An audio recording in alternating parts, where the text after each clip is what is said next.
Welcome to CSN the Network Podcast. This is your host, Kayvon Cutler, with my amazing co-host, Dree Nazario and Malik Hampton. How are y'all doing this evening? I'm good, man. Um, Playoffs are here, so you know, ready to talk some sports with y'all. How y'all been? Y'all know me, blessed and highly favored, blessed and highly favored. Great day to be here. Great day to pod. All of that, all of that. How you feeling, brother? Man, same. Blessed and highly favored. Coming off a great weekend, man. I got to see my mother this past weekend in Cleveland. So shout out to Ma Dukes, man. Love you, Mama K. And yeah, like bro said, man, playoffs are here as far as the NBA. It's a lot of good things going, man. So I'm ready to pod, man. Let's tap into it. Let's get it. So that's what we starting with. We starting with the NBA. We had our playing games take place on the Western Conference last night. The Warriors lost while Clay went 0 for 10 from the three, scoring 0 points. Do we think this is the end of an era for the Dubs? That big three.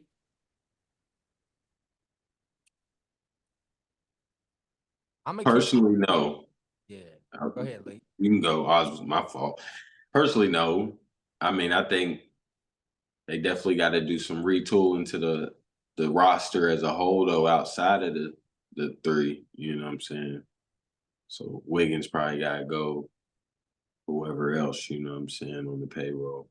They got really, I don't know what the landscape of players look like, you know, as far as upcoming free agents and trade options. Um, but I don't think it's necessarily over, you know. Somebody will pay Clay to come off the bench and shoot for him, you know what I'm saying? Like, that's just the reality of it. So I think they'll stay intact, but it'll look different outside of those three for sure. Nah, for sure, man. And over a year now, I've been telling you that Jonathan Kaminga is supposed to be the next star, and he showed promise this year. You know what I mean?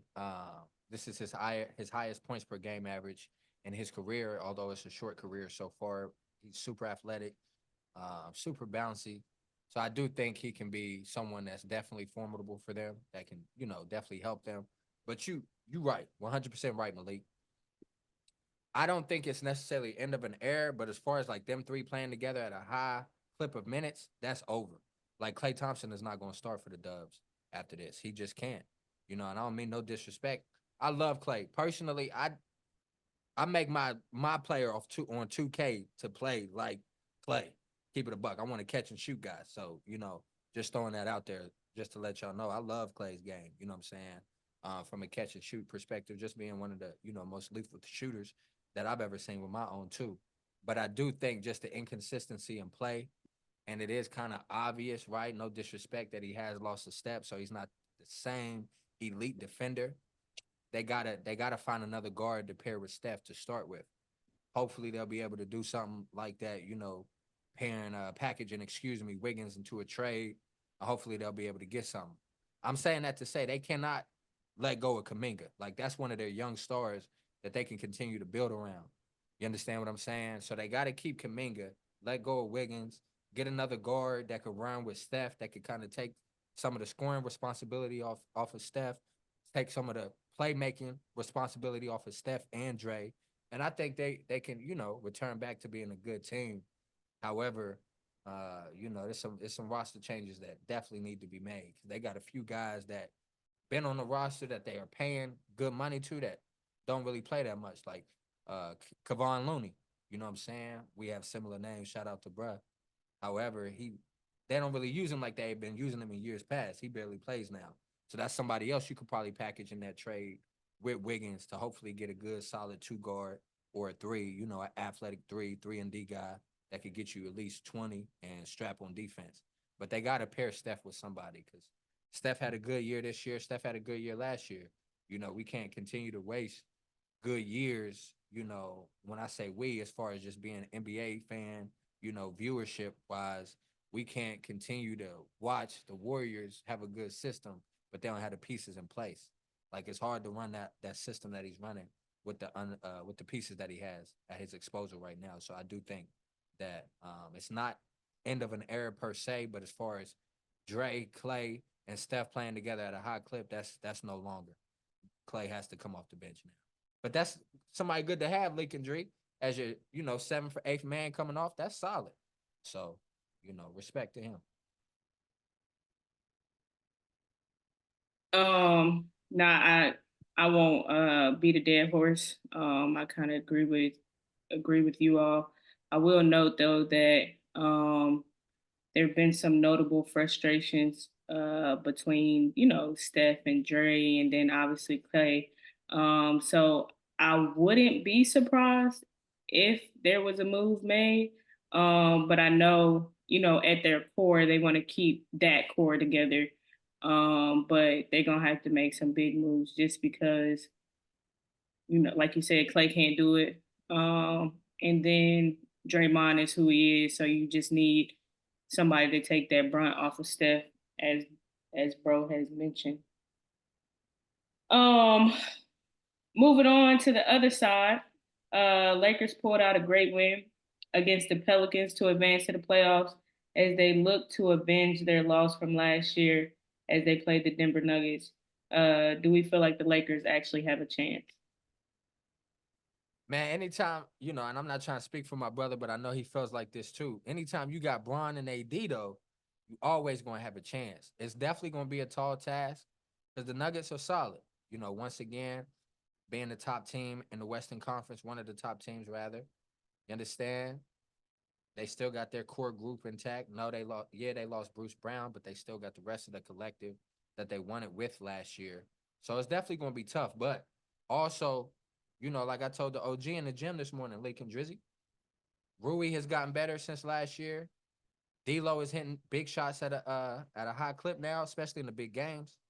Austin Reeves has got better, and AD. This wasn't how AD looked last year. He don't look like that now.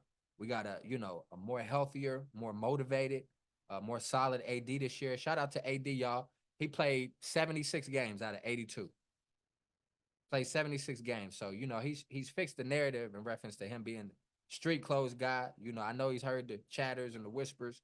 So he's really honed in and really locked in on improving his body so he can be super durable during the season. And he's had a great defensive year. If it wasn't for Wemby, I would consider him, to really be, and I know we're going to address this later, but I would really consider him for, one of the favorites for Defensive Player of the Year if it wasn't for Wemby. However, I do think that we definitely going to have a chance, to answer your question. It's definitely going to go the distance, either 6 or 7 games. But, we just got to come out fighting, man. Darvin Ham really got to watch the rotation this year.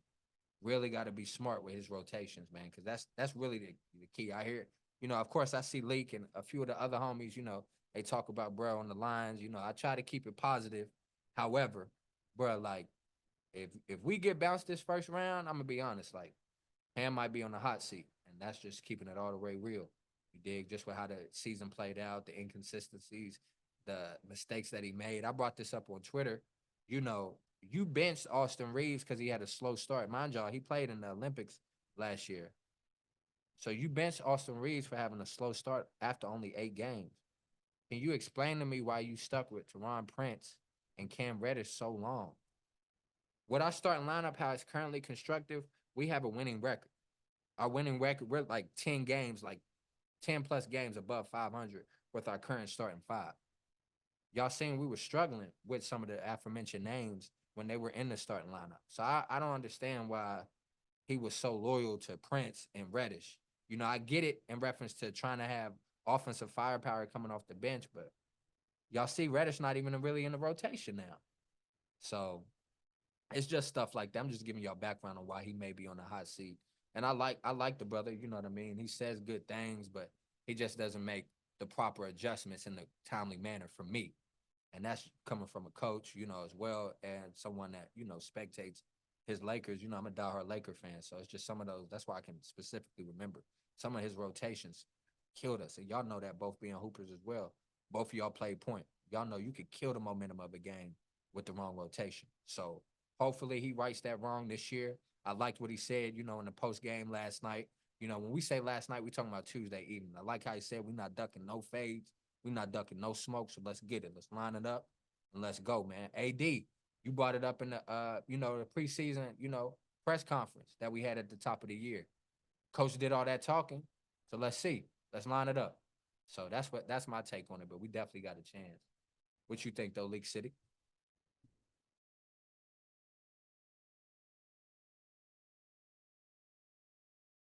I think the Lakers got a chance just based solely that, you know, they playing good, you know, basketball right now at the right time, you know, heading to the playoffs. Uh I feel like it'd probably be better to catch Denver earlier than, you know, later like they did last year. You know, Brian getting older, you know, AD, like Kay said, has played, you know, the most games we've seen, you know what I'm saying? So I think they definitely got a shot. You know, it's definitely going to be a tall task. You know, Jokic is hard to deal with. Um, but if they can, you know, out scrap them other guys, I think they got a shot for sure. You know, and yeah, I'm anxious to see what AD do. You know, I'm glad he took note of the coach because I said it on here. You know, what I'm saying a little while ago. I don't like the Nuggets coach either.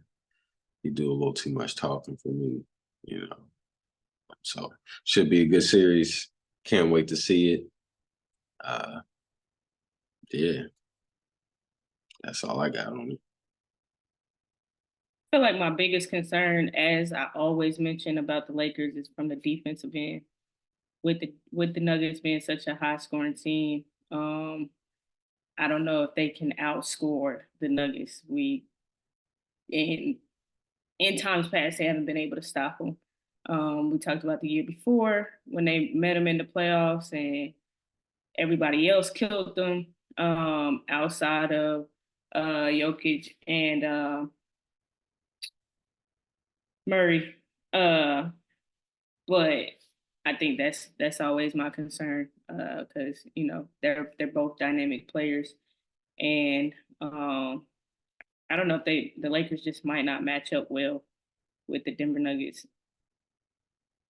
from the last couple of meetings, from my perspective. So that'd be my only concern. To answer the question though, to Kay's point, I think that you always have a chance when you have, you know, arguably, I'd say, you know, top five players on your team. It's just how the lineups are going to match up, and you know how that I don't know how people show up. I guess, for lack of better words, but yeah, like you say, they always have a shot. Moving on though, speaking of first round matchups, for the series that are already established, who are some of your favorites to win Game One?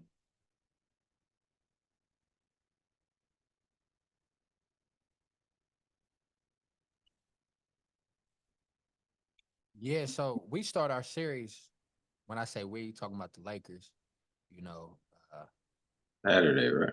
yes, sir. Excluding Drizzy, this is a Laker pod for the most. You know, we both support the Lakers, Malik and I. So I'm not gonna lie, man. You know, as much as it kills me to say this, I think we're gonna split in Denver. But I do think Denver is gonna take Game One on Saturday at home. They've been well rested. You know, they've been playing well. I do think they're gonna take Game One. The Cavaliers and the Magic start on Saturday as well. That's going to be a great series, Leak and Dree. I feel like, but I do think the Cavs going to get Game One. The one that's really, you know, kind of up in the air for me as far as Game One is the Timberwolves and the Suns on this upcoming Saturday. I'm gonna shock probably a lot of people. I'm gonna go ahead and say the Suns going to take Game One. I do think the Timberwolves will win the series in its totality, but I think the Suns going to get Game One on Saturday. And the Knicks, their opponent is to be determined. That will be figured out tonight. So we'll see how everything plays out for them. Same thing with the Celtics. Their matchup opponent rather will be determined with the playing tournament that's taking place, and so will the Thunder.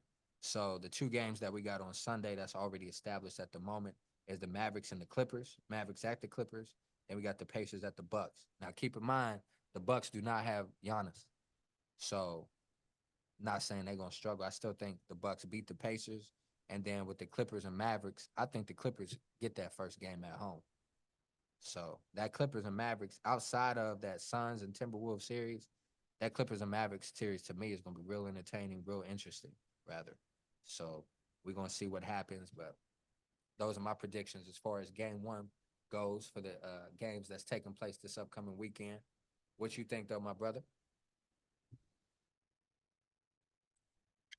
Um, for the Clippers Mavs, I like the Clippers game one too. Um, the Pacers Bucks, I like the Bucks. I think it's Dame's time to shine, so I think we'll see Dame step up until Giannis gets back. Uh, that'll be scary, honestly. They can get it rolling. Um, the Lakers and the Nuggets. I don't know, to be honest with you. I'm gonna take the Lakers game one, but like you, I think they'll split. The first two. I feel like the Lakers got to win one of the first two. Um, the Cavs and the Magic. Is the Cavs is the home team, right? Cavs is okay. So I'm gonna take the Cavs game one, but I think the Mavs could clip them for sure. Just like you, I think that could be a little interesting series. Also, it could be a snooze fest. You never know. Um, and what was the last series? The Timberwolves and the Suns. Yeah. I'm gonna go ahead and take. I'm gonna go ahead and take Ant-Man game one, man. I think the Suns might very well clip them. It'll be interesting to see. Uh, I think that'll be an entertaining series too. But that's who I got for my one.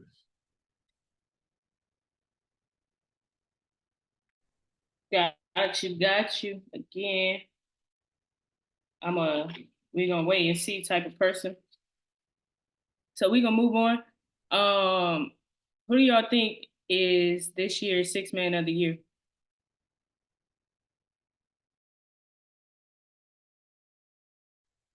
Naz Reid, I think it's gonna be Naz Reid. I think he stepped up for the Timberwolves, what I'm saying, in a big way this year. What I'm saying? Even hitting the lineup when he had to. You know, uh, so I think it's Naz Reid for sure. Uh, I think it's really a no-brainer to me, personally. I know people like Malik Monk, um, but I think it's got to be Naz personally. Yeah, I was just about to say, I agree with my brother. Definitely think bro should win it. Malik Monk has been balling, but I want to show love to Kobe White, man. Our former Tar Heel. He's been balling for the Bulls this year. He improved his points per game average by 5. Averaging almost 17 points a game. I think that's tough for Kobe White. Considering his situation, given his role on the team. He's definitely improved over the years. So I definitely like what I'm seeing over there. But yeah, man. Shout out to Hollywood Nas, a Jelly fam affiliate from back in the day. If y'all remember, the real hoopers know what I'm talking about. Shout out to Jersey, New York. However, yeah, I think Hollywood should get it, man. Shout out Nas Reed. He's really held it down with Cat being out. He's helping them, stay afloat, being atop that Western Conference. They haven't missed a beat with him. So you kind of have to give it to him just with the role he served and how consistent he's been all year long. But that's not to, flex or front on Malik Monk because he's been consistent as well. Man, just a mean scoring punch coming off the bench. I mean, that's what you want in basketball. Someone that can, do that for you. Just come in and get a bucket at will for you. And that's what he's been on this year for his franchise. So, shout out to both gentlemen, and especially Kobe White, for how he's improved. I know they're not going to give it to him, given his team success. But I do think he's improved a lot from last year to this year for sure. So, but yeah, bro got it right. And Nas Reed.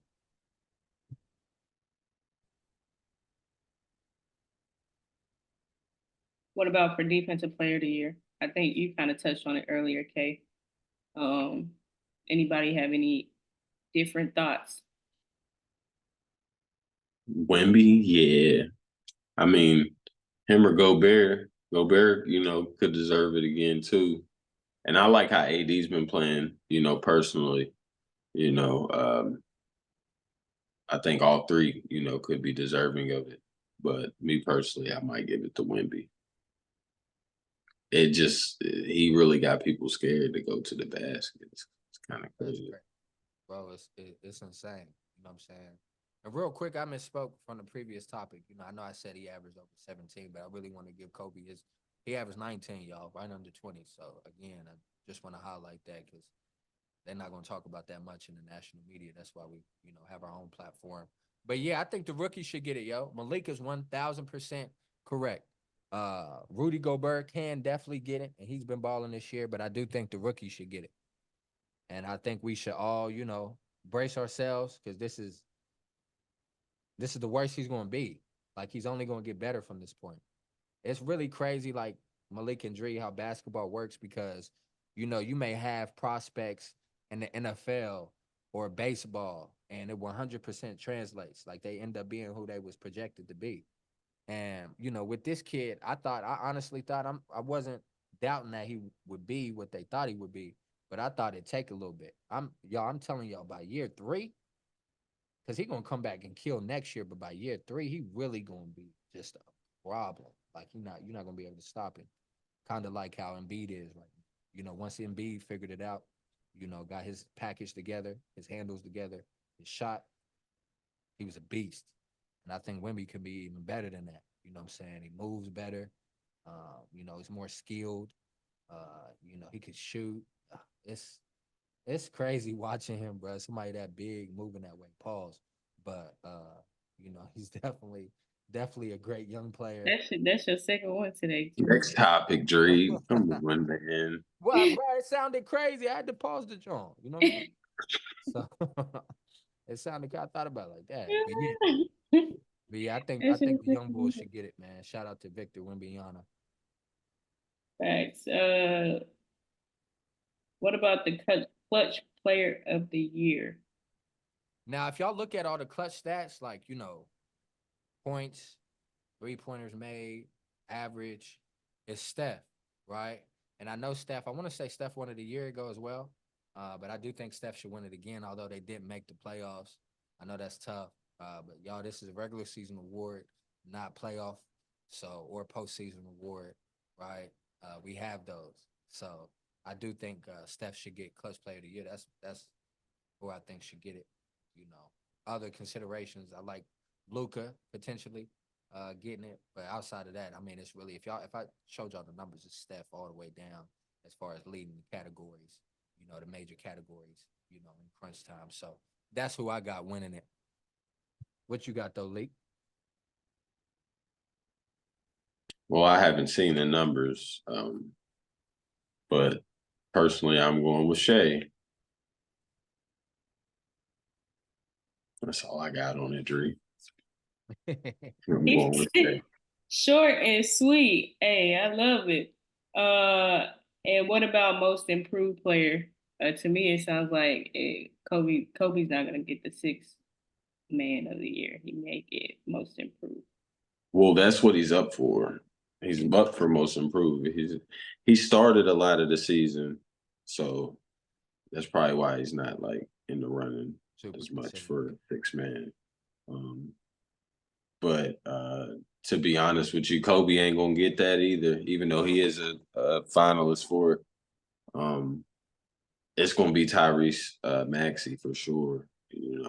When Embiid out, him stepping up, averaging like 28. You know what I'm saying, or close to it. He had a triple double this year. I remember like he was really going crazy, keeping the team afloat. In the playoffs and all that.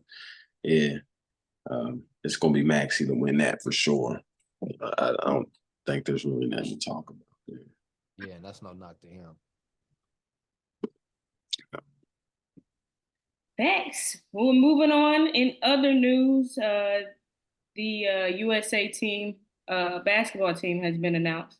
And that roster includes Steph Curry, LeBron James, Kevin Durant, Jason Tatum, Joel Embiid, Devin Booker, Tyrese, what is it, Halliburton? Yes. Anthony Edwards, Drew Holiday, Bam Adebayo, and Anthony Davis. Star-studded roster. Who do we think is going to be that starting five from this group? Listen. Before we start, Halliburton shouldn't be on the team. Him making the team over Kyrie is egregious. Facts. Like, it's absolutely insane. He be out there stat padding. That's why the Pacers plateaued throughout the year. You know what I'm saying? He out there assist hunting and all that. It's not good basketball. I know why they want him on there, but I had to say that. That's not good. That's a terrible decision. Halliburton shouldn't be on the team, bro. Like, at all. Embiid shouldn't be on the team either, but that's a whole nother subject. You know what I'm saying? He just want to win something. Facts. Yeah.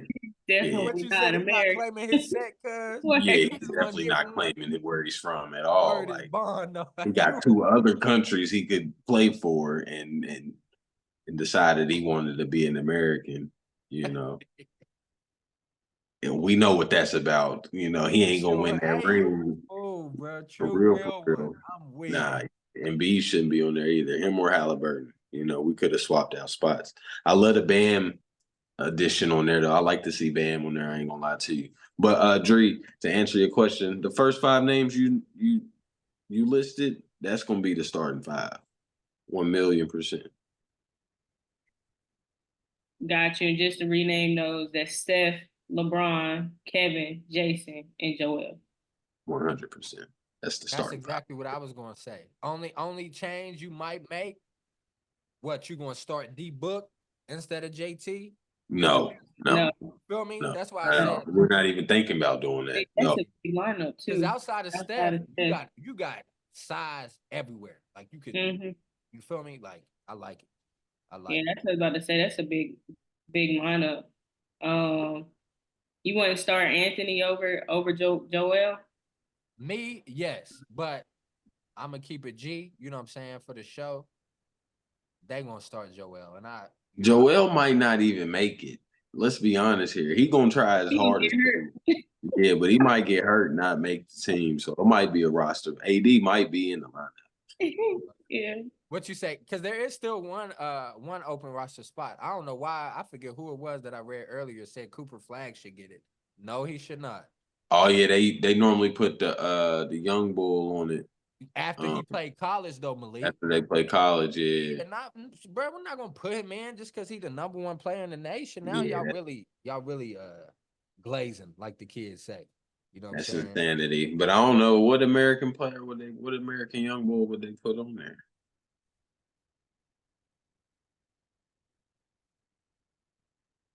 Bronny.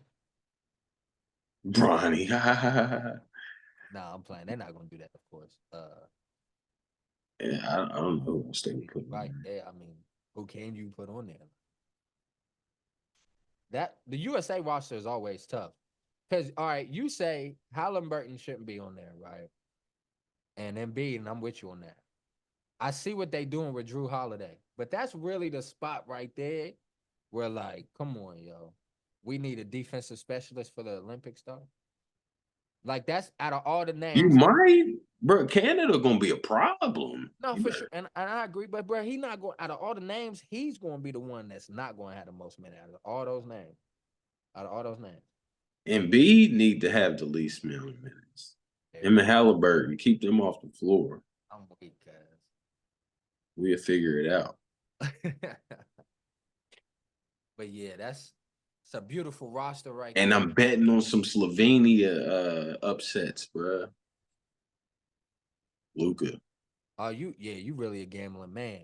You and Ev, man. Shout out to Ev Diddy. The last time they did the FIBA, Luka went crazy. For real. Yeah, great odds. Yeah, bro. Ev be betting on like the overseas games too. Like he's super hip to what's going on in other countries. Nah, Ev on some other stuff. Yeah. He's on some, yeah, it's different. Next level gambling. I'll be like, bro, you gamble. But he gamble on women's overseas games as well. But he, Yeah, bro. Yeah, it's different because I know. Yeah, but I'm yeah, not that deep in the game. word. What you got next for us though, Drizzy? We just witnessed one of the most exciting WNBA draft nights. It's crazy because I'm looking on ESPN, the app right now, and when you type in WNBA, all you see is Caitlin Clark, Caitlin Clark, Caitlin Clark, Caitlin Clark, all her like videos. So yeah, I just wanted to talk a little bit about the draft. Really quickly, again, it was exciting. Uh, I'll just go through the top 4 or 5 picks.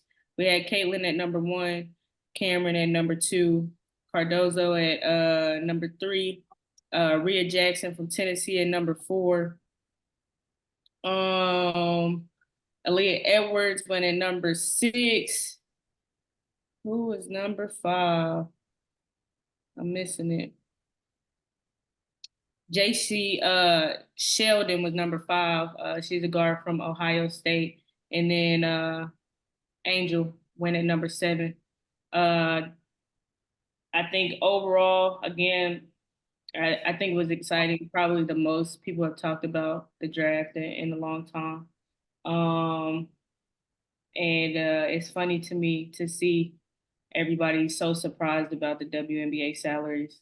Um, like I had to like log off Facebook because I'm like, bruh, that just proves our point that it's like, yeah, it's good, but a lot of people are new to this, not true to this. It's like we've been screaming about WNBA salaries for years, which is why a lot of people deter from going to the WNBA. I think I seen a post that said, "Y'all think Brittany Griner was going to Russia for fun, like to play for fun?" Like we've been talking about that, where WNBA players, I think it slowed down a lot in the most recent years, as far as them having to play dual seasons, one an NBA WNBA season and then a season overseas.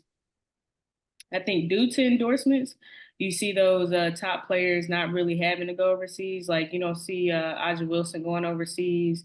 Breanna Stewart was overseas the first couple of years in her career, but now you see us dialing back on the top players having to do that. I think players on the roster, maybe 3 through 12, they still have to do that, or maybe 5 through 12 have to do that still.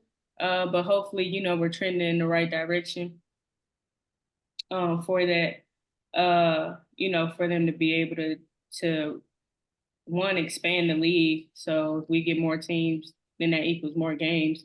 So therefore, when you think about it, the WNBA season is only 4 months. So in the grand scheme of things, when you compare apples to oranges, you get a NBA rookie that may average millions, and you get a WNBA rookie that's averaging in the thousands, high thousands. uh it's like they're only getting paid for that 4 months. So you get close to 78,000 in 4 months. When you look at it in relation, that's still a lot of money in 4 months. You feel what I'm saying? But I get it from a big picture perspective or a scope perspective.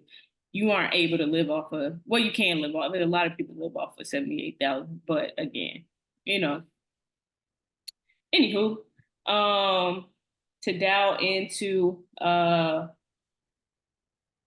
just a little bit about, I guess, one specific team, with Chicago Sky making a unique pick and picking up both Cardozo from South Carolina, Camila Cardozo, excuse me, and Angel Reese, picking up the Twin Towers at number pick, what is it, 3 and 7.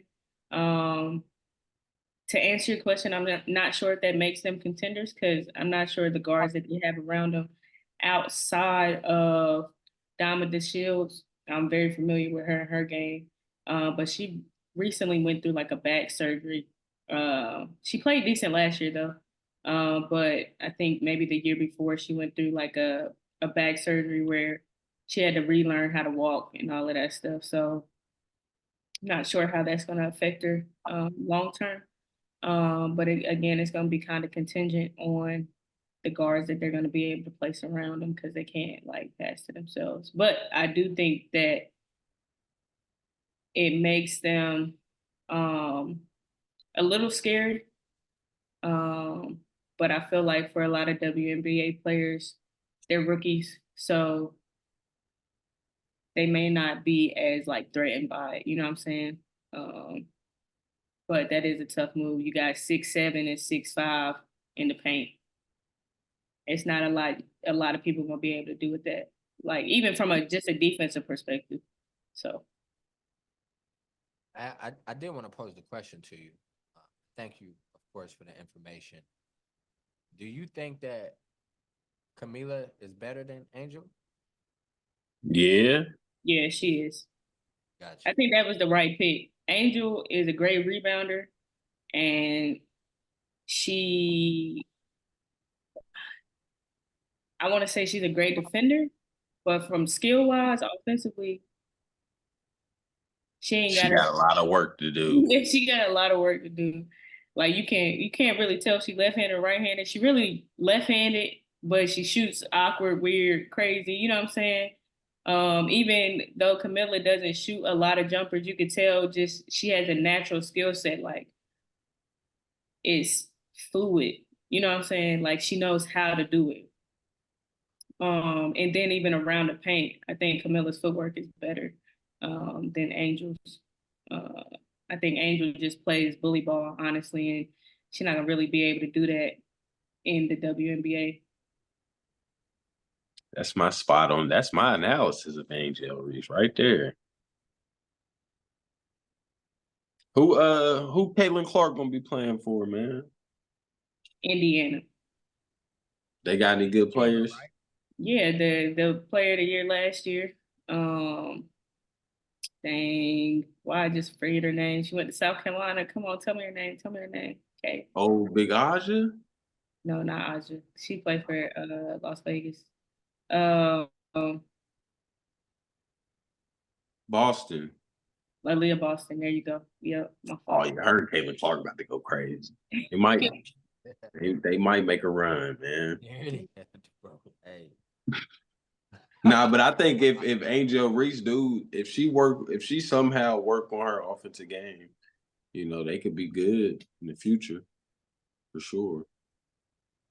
Facts. Facts. I think they. I mean, I think that it was a bold move, but I think it was. I think it'll play out. It'll be pretty beneficial. I was looking at their roster. They had 15 people on the roster. So as we talked before, three of those people will more than likely get cut after preseason. Uh, so again, it all depends on who they put around. I'm excited for it. Even though they might three-peat, man. It might be the first team to do it, although it's a different league. The Aces might three-peat, man. Ain't nice. Still gonna be nice. So we're gonna Facts. see. But Yeah, it's hard to compete with experience, good experience at that. So They got nice facilities over there. yeah, I'm gonna try to catch that game. They playing in South Carolina. They playing in Columbia. They play the Puerto Rican national team. Um, so oh yeah, let me know, man. We could check that out for sure. yeah, it's in a couple of weeks. So we'll have to definitely talk about it sooner rather than later. For sure. Real quick, I know you about to close us out, Drizzy. However, I did want to highlight in the NBA, there's a lot of top free agents coming out this summer. Um, as far as the unrestricted players that will be coming out, I'm gonna just work my way up. Of course, that's no knock, but Buddy Hield is going to be an unrestricted free agent. Jonas Valanciunas, the center from New Orleans, is going to be an unrestricted free agent. Klay Thompson will be an unrestricted free agent. Uh, Malik Monk We unrestricted. All the names I'm mentioning are unrestricted free agents. James Harden, believe it or not, Tyrese Maxey, Malik, but I don't think they're gonna let him go. But he says he, you know what I mean? You Says about to get a super max. or Pascal Siakam. Uh, I said James Harden and DeMar DeRozan, and Tobias Harris and Miles Bridges. But DeMar DeRozan really sticks out to me because he should have been a Laker back when he was interested in coming over, but LeBron, chose his homie. I understand. I'm not mad at him for it. He chose Russell Westbrook this time. Hopefully, we can bring him over on top of getting a great superstar coming over. Hopefully, it's somebody. I know we spoke about it on the show before, but like I still kind of wanted to be like Trey Young, somebody like that. You know what I mean? Real point guard that could score at will, that could, average 10 plus assists and really be a floor general and create fours. You know what I'm saying? Just helps put the pressure on the defense. But I'm with you though. On the defensive end, he can be a liability. So we're gonna have to lock in on that. But yeah, I just wanted to educate our listeners on key free agents. A lot of our teams, if you like somebody and they didn't make the playoffs, of course you're looking forward to the draft and free agency period outside of, the playoffs. And that's just if you're a neutral, basketball fan. So, as always, man, I gotta let my brother and sister, address anything they want to. Y'all got any unreadiness, anything y'all want to state or address? Nah, everything's good, man. Think I kind of addressed mine as far as the new women's basketball fans. Just sit back and enjoy the ride. Like, sit back and enjoy the ride. Watch them WNBA games so they can then make more money. You feel me? Nah, for sure. And yeah, man, I don't have anything I want to state. Of course, shout out to y'all. Looking forward to seeing Malik this weekend, man. It's been a while since we've been able to link, so it's a great time, man. Great opportunity. Hopefully, we could watch the fight or the game, if not both, this upcoming weekend. So, with all that being said, man, we always appreciate the Hey, love, the support. speaking of my fault, I know you about to close out, but do y'all follow Ryan Garcia on Instagram? No, I try Bro not to been follow them wilding. unless I know them personally. Yeah, bro been wilding. I had to unfollow him. Like that's like I don't know if bro like is losing it if he on drugs or something or what. Like you You know, about to get knocked out. Yeah, that's why I said I don't even know what Kate talking about, man. yeah, like he posted pictures of him kissing like different women like every day. Like it's weird. He talked about him being molested and all that stuff. I'm not sure if it's true or not, but it's just like I don't know. It just like he has the Instagram page of somebody like from back home that you like, oh damn, the drugs they got like Yeah. damn, they got him. I'm gonna Yeah. keep it all the way a buck with y'all. I think cause y'all gotta think like, and I'm not saying that to say anything against Malik. A lot of dudes don't care to watch this fight. I'm just a boxing fan, right? So I want to support the youngins that are still in the game that do have, namesake, right? That's my premise for watching it. However, I wanted to say reason why I said I wanted to keep it a buck because I feel like him and Devin pulling out all cards, Malik, to sell this fight, and you kind of have to.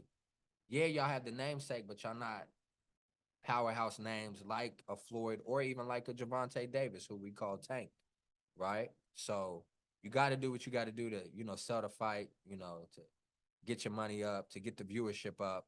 It's going to be tough for Ryan if he doesn't win this fight. It's going to be tough for him to get a big fight after this. And that's another reason why I want to watch this Malik. Because if he don't win this, that's two big 0 for 2 on two big fights. That's gonna be tough. I get, he was a social media sensation. I like some of the boxing drills that he was doing, what got him famous. That's what, incited me to be more mindful of what he's doing. However, if he don't handle business, because that's two big fights coming out. He's still a youngin, as far as his boxing career. So you getting Javante Davis, getting a shot like that. Now you getting Devin Haney, you gotta handle business. So we're gonna see. If not, you know, he might start to fade out like Adrian Broner did, you know. So just want to throw that out there, man. I That's think probably why he doing that though, Drizzy. the downfall is Trying to show. definitely coming. Yeah. So he need to learn how to pop cash too. He pop cash like kind of crazy. Like he don't like it's weird. Like it's like it's hard to explain. Like he can't John. Like that's really just what it is. Like he sound like a kid trying to come up with jokes and stuff to The say back. corny. Yeah. Say he a cornball, cuz I'm weak. But but yeah, man, you know, we as always, man, we appreciate the love, the support, you know, the shares. Definitely keep looking out for us. We got another big interview coming for y'all soon. And please continue to, you know, share and like and view the content, man. This your boy K. I'm with Drizzy and Leak the God. And we out, man. Peace and blessings.